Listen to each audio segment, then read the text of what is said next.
Уламжлалт ёсоор шинэ хичээлийн жилд оюутнууд Чингисийн талбай цуглан өнөөдөр тангар өргөлөө. Монгол Улсын үнээрид эзэн босон оюутан би эрдэм мэдлэгч шамдан суралцаж боловсралтай авиас чадвартай ёс суртахуунтай үнэн шудраг хүнлэг инэрэнгүү их оронж бие хүн болон төлөвшөж мэдлэг чадвараа их орныхоо хөгжил төвшөлт харамгүй зориулахаа эрдэмтэн багш гэр бүл найз нөхөд ард түмэндээ андгаалan тангарахлыг хэмээн нэгэн зэрэг тангаргаллаа. Анх удаа ингээд оюутан болоод их орныхоо төлөө дээд сургуульд орж дээд боловсролтой эзэмшиж байгаад их баяртай байна.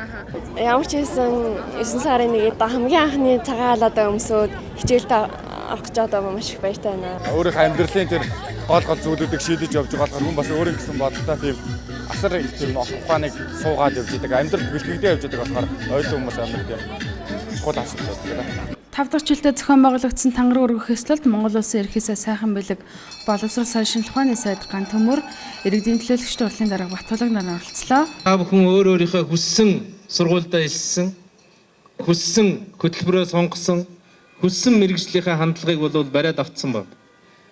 Дээд боловсролд хийж байгаа шинжилгээний ажлын хамгийн чухал зорилт бол чаддаг хүн гаргаж ирэхин төлөө. Зүгээр нэг мэргэжилтэн биш, үнэхээр хамгийн сайн мэргэжилтэн гаргаж ирэхин төлөө. Улс орны боловсролын тогтолцоо түүний хүртээмжтэй суурилсан хүний хөгжлөөс улс орны хөгжил дэвшил өөрөө шалтгаалдаг. Энэ ч утгаараа Монгол Улсын засгийн газрын бодлого чиглэл маань зөв Монгол хүн гэдэг энэ ерөнхий утга, ерөнхий агуулгын дор бид нар боловсролын салбарынхаа бүх шинжилэл, өөрчлөлт, хөгжил дэвшлийн арга хэмжээнүүдийг зохион байгуулж байгаа байлаа. За энэ жил шинээр 19 мянган орчим оюутан ихтэй сургуулиуд дэлгэсэн орж байгаа. Ингэснээр 2015-аас 2016 нэг жилийн жилд 113 мянган оюутан ихтэй сургуульд суралцаж дээд боловсрол эзэмших юм а.